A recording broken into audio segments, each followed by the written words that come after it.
তারেক জিয়া ছাড়া কোনো গতি নাই আমাদের। তারেক জিয়া আমাদেরকে সাথে আছেন, তার নেতৃত্বে আমরা অবশ্যই কাজ করব।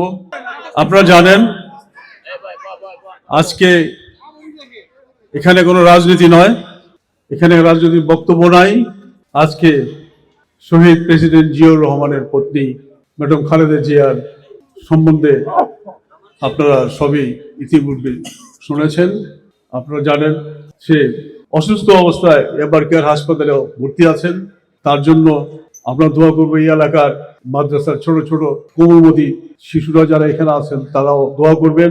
আমি মনে করি তাদের এই উসিলায়, তাদের এই দোয়ায় হয়তো বা উনি আল্লাহ তাআলা যদি তার করেন, তাহলে আমরা সবাই মিলে তার জন্য দোয়া করব এবং আগামী দিনের ভবিষ্যতের যাতে আমাদের এই দেশে যাতে কোনো উপনিবেশ যাতে আমাদের দেশে না হয়, পরিণত না হয়, সেই জন্য আপনারা যেখানে উপস্থিত হয়েছেন। সব মশার বিরুদ্ধে সুরক্ষা দিতে এলো বসুন্ধরা এক্সট্রিম অ্যারোসল, মশার বিরুদ্ধে এক্সট্রিম সুরক্ষা। সবাইকে আমি ধন্যবাদ জানাই, মাদ্রাসার ছাত্রছাত্রীকে ধন্যবাদ জানাই এবং আমার সাথে যে এলাকার মানুষরা আছেন তাদেরকেও আমি ধন্যবাদ জানাই।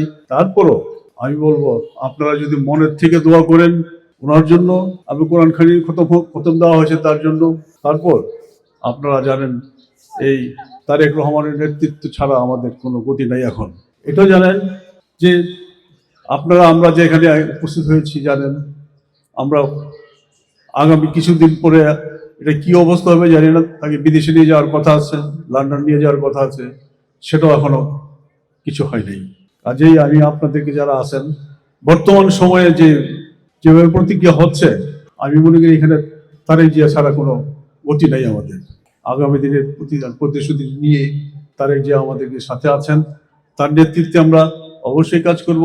আপনারা যারা আছেন সবার কাছে আজকে প্রার্থনা করব এবং আপনারা সবাই মিলে দোয়া করবেন আজকে ম্যাডাম যেন খুব তাড়াতাড়ি সুস্থ হয়ে আমাদের মাঝে ফিরে আসেন, তার কিন্তু আশা আমাদের কাছে প্রয়োজন আছে। আমি সবাইকে ধন্যবাদ জানিয়ে আমার বক্তব্য আমি এখানে শেষ করছি।